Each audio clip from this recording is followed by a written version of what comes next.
है सो तो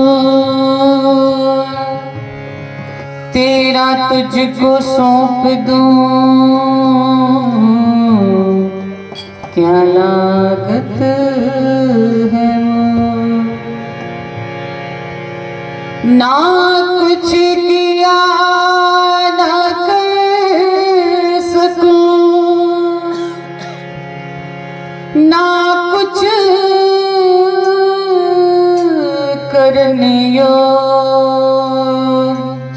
जो कुछ किया सो अपने आप ही करनियो,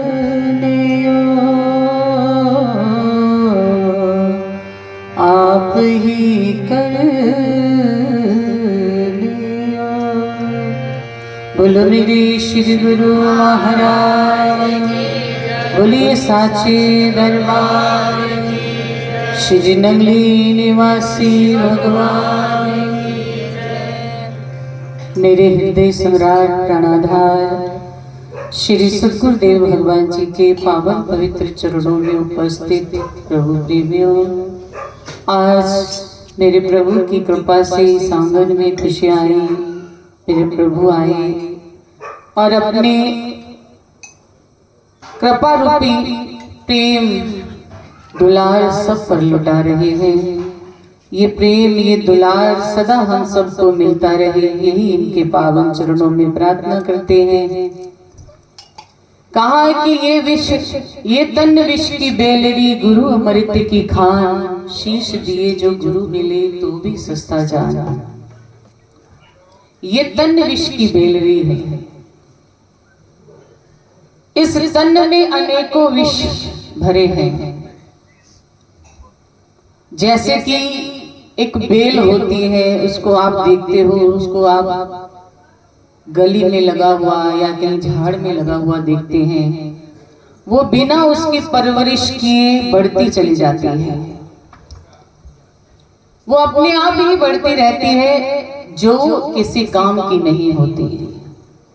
आप घी लौकी की बेल लगाएंगे, उसको पालने में बड़ी मेहनत लगती है। आप किसी और फलदार बेल लगाना चाहेंगे तो उसमें भी बहुत मेहनत लगती है, बड़ी मुश्किल से वो जाकर के बढ़ती है। लेकिन जो ऐसे ही जिसमें ना तो फल आते ना फूल खिलते, वो बेल अपने आप ही फैलती चली जाती है। ऐसे ही हमारे हृदय के अंदर एक विष भी है, काम क्रोध लोभ मोह अहंकार। ये पांचों जो विष उगलते रहते हैं और हम सब के हृदयों को कब्जे में करके रखते हैं और मस्तिष्क पर अपना रोग जमाए रखते हैं। इसीलिए सद्गुरुदेव भगवान ने कहा, ये तन विष की बेलरी, गुरु अमृत की खान। इस विष की बेल को बस गुरुदेव के नाम का अमृत ही समाप्त कर सकता है, वरना ये समाप्त नहीं होती। गुरुदेव का जब हम मंत्र ध्यान करते हुए श्वास श्वास से उसका स्मरण करते हैं, तब जाकर के ये बेल जल जाती है और फिर हमारे हृदय में प्रेम उपजता है। विष नहीं, भाव होते हैं। फिर क्रोध नहीं आता, अहंकार नहीं आता। इन चीजों से बचना है तो हमें गुरुदेव के मंत्र का जाप अवश्य करना होगा, जो गुरु कृपा से हमें प्राप्त हुआ है। गुरुदेव का जीवन में हमारे बहुत बड़ा एक महत्व है। गुरु नहीं तो हमारा जीवन भी नहीं, गुरु है तो जीवन है। क्योंकि गुरुदेव ही है जो हमें कदम कदम पर सन्मार्ग दिखाते हैं, और अगर हम भटक जाएं तो हमारा हाथ पकड़ करके हमें राह पर चलाते हैं। इसीलिए गुरु की संगति जरूरी है, गुरु का सत्संग बहुत जरूरी है। जितना हम करेंगे उतना ही हमारी अंतरात्मा परमात्मा के नजदीक होती चली जाएगी और हमारा मन शुद्ध होकर के आत्मा और परमात्मा का मिलन कराएगा। कहा है ना कि मन के हारे हार है, मन के जीते जीत। इस मन को आप कोई छोटी मोटी वस्तु मत समझो। ये मन है जो हमें हरा भी सकता है, और ये मन ही है जो हमें जीत भी दिला सकता है। ये मन हमारा मित्र भी है और हमारा दुश्मन। हमारा जो जीवन को बर्बाद कर दे ये मन ही है, और जो जीवन को संवार दे वही मन ही है। बस अंतर इतना, इस मन को अगर प्रभु नाम में रमा देंगे, प्रभु नाम में हर वक्त लगाए रखेंगे, तो ये मन हमारा सगा संबंधी मित्र बन जाएगा। इसमें ना तो किसी के लिए द्वेष भाव आएगा, ना ही क्रोध आएगा, ना ही अहंकार आएगा। इसलिए मन को अपने प्रभु के चरणों में लगा करके रखना बहुत जरूरी है। दुनिया के सब काम भी करना, लेकिन उसको भूल ना जाना। यह बात हमें सदा याद रखनी है। अमृत की वेला में जब हम प्रभु के चरणों में बैठते हैं तो हम सब का ध्यान बस प्रभु की तरफ ही होना चाहिए। क्या पता कब उनका हाथ उठ जाए हमें आशीर्वाद देने के लिए।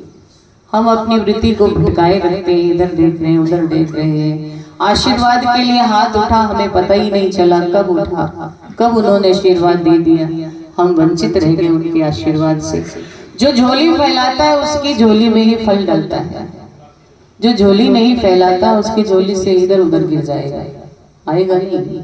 इसलिए अपनी वृत्तियों को एकाग्र करके प्रभु की तरफ सन्मुख उनके होकर के अपना मुख उनकी तरफ रखिए, तभी ही हम गुरुमुख कहलाते हैं। गुरु का मुख हमारी तरफ और हमारा मुख उनकी तरफ, तभी ही मिलन होता है, तभी मन के भाव बढ़ते हैं और मन शुद्ध होता है और मन के अंदर प्रभु की ज्योत जलती हुई नजर आती है। श्री गुरु महाराज जी की अनेकों लीलाएं हैं।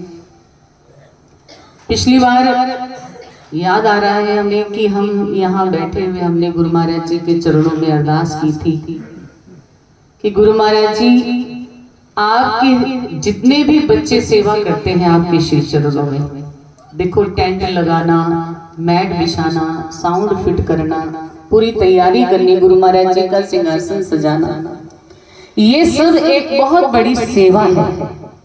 हर कोई नहीं कर सकता। किसी को अगर हम सेवा के लिए बोले कि तुमने टेंट लगाना है, तो पहले तो उसे शर्म ही आ जाएगी कि हम टेंट लगाएं किसी के घर पे जाके, मैट बिछाएं, लोग क्या कहेंगे।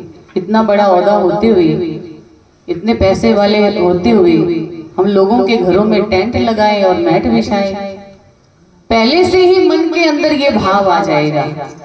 लेकिन जो गुरु दरबार के प्यारे बच्चे हैं वो गुरु दरबार में इस तरह से सेवा करते हैं कि उनके मन में कभी नहीं आया, वो यही सोचते हैं कि मेरे गुरु महाराज जी ने कल आना है और प्रभात फेरी में अच्छी तैयारी होनी चाहिए, टेंट अच्छी तरह से लगा होना चाहिए, मैट साफ सुथरे बिछे होने चाहिए। क्यों? क्योंकि गुरु महाराज जी ने आना है। ये भाव बच्चों के अंदर होता है। तो मन में भाव आया, हृदय से दुआ निकली, गुरु महाराज जी के चरणों में प्रार्थना की, गुरु महाराज जी जो बच्चे आपकी सेवा करते हैं उनके भावों को आप ही ने पूर्ण करना है। तो बच्चा रूपांशु जो आज विदेश में है, गुरु महाराज जी की कृपा से स्वस्थ है, उनकी कृपा बहुत है, बहुत मेहनत कर रहा है। गुरु महाराज जी के चरणों में यही प्रार्थना करेंगे, गुरु महाराज जी उस बच्चे को अपने आशीर्वाद से सराबोर रखना, अकेले नहीं छोड़ना उसे, क्योंकि विदेश में और कोई नहीं होता एक गुरु की सेवा, एक सदगुरु की सेवा। इसीलिए गुरु महाराज जी अपना आशीर्वाद उस पर बनाए रखें। उसकी सेवा का भाव जो था वो पूरा हुआ और गुरु महाराज जी ने उसे अनमोल आशीर्वाद दिया और उसे कामयाब बनाया है। ये होती है सेवा और सेवा का फल। जो सच्चे मन से करता है उसे प्रभु अपनी कृपा से हमेशा के लिए भर देते हैं और इतना भरते हैं कि उसके जीवन में कोई कमी नहीं आने देते। जब जब भी हम सेवा करते हैं ना, तो सबसे पहले हमारा भाव जगता है गुरु महाराज जी के प्रति, और जब भाव बन जाता है तो हमारे अंतर आत्मा में विश्वास भी बन जाता है कि अब जो भी मैं चाहता हूँ या मेरे गुरु महाराज जी को जो अच्छा लगता है वो मुझे अवश्य देंगे। तो बच्चे रूपांशु के मन में भी बहुत समय से ये भाव चल रहा था। शुरू में बहुत मेहनत की लेकिन कामयाबी नहीं मिली, लेकिन जब सेवा से जुड़ा तो बस एक ही विश्वास था, गुरु महाराज जी को जो सही लगेगा वही करेंगे। तो उन्होंने वही किया जो उनकी इच्छा भी थी और उसमें उनका आशीर्वाद भी था। वो मिला बच्चे को और आज बच्चा विदेश में कामयाबियों को छू रहा है। गुरु महाराज जी ऐसे ही उस पर कृपा बनाए रखें। इसीलिए आज हम आप सबको एक सेवा का भाव बताना चाहते हैं कि जहां भी गुरु महाराज जी की गुरु शक्ति की, ईश्वरीय शक्ति की कहीं भी आपको सेवा मिले, आप तन मन से करना। कभी अपने मन में ये भाव नहीं लाना कि ये सेवा छोटी है, ये मैं करूंगा तो लोग क्या कहेंगे। लोगों का तो काम ही कहना है। लोग कभी आपको अच्छा कार्य करते हुए आपको अच्छा ही नहीं देंगे। लोग तो आपको ताना मारेंगे ही मारेंगे। आप जैसा भी कार्य करेंगे, अगर आप जुआ खेलते हैं या आप किसी मदिरा पान करने वाली जगह पर जाकर के खड़े होंगे, लोग कहते चल अच्छा ही है, खड़ा रहो। वो ये नहीं कहेंगे भाई ये चीज तेरे लिए गलत है। सत्संग में जाएगा तो जरूर टोकेंगे, भाई तेनों काम नहीं, रोज ही तुरया रहना है। ये भाव दुनिया के होते, इसलिए उन भावों को पछाड़ दीजिए, छोड़ दीजिए और अपने गुरुदेव की मानिए। जो गुरुदेव हमें सिखाते हैं, ये तन मिला है प्रभु के अर्पण करने के लिए।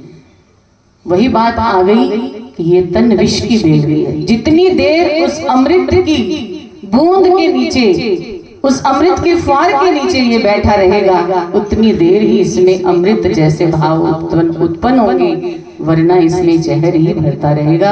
इसलिए अपने मन को प्रभु के चरणों में जोड़ के रखें, हमेशा उनकी शरण में रहे, क्योंकि ये मन हमारा अपना है, किसी और का नहीं, हमारा अपना है। इसे अपना बनाने के लिए प्रभु के अर्पण कर दीजिए और फिर देखिए जीवन में क्या आनंद आता है।